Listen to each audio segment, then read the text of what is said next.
లోతు కుమార్తెలు చేసిన పని ద్వారా 10 తరాలు ఆ శాపము వారిని వెంటాడింది.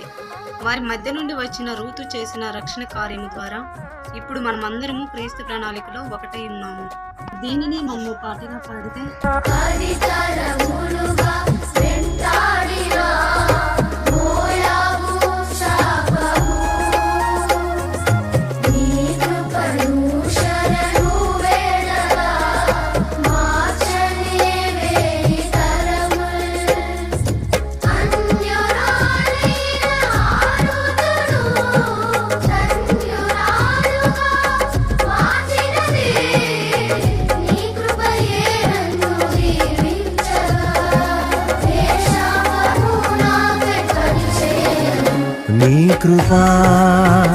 నీ కృపా ఆకాశము కంటే హెచ్చైనది.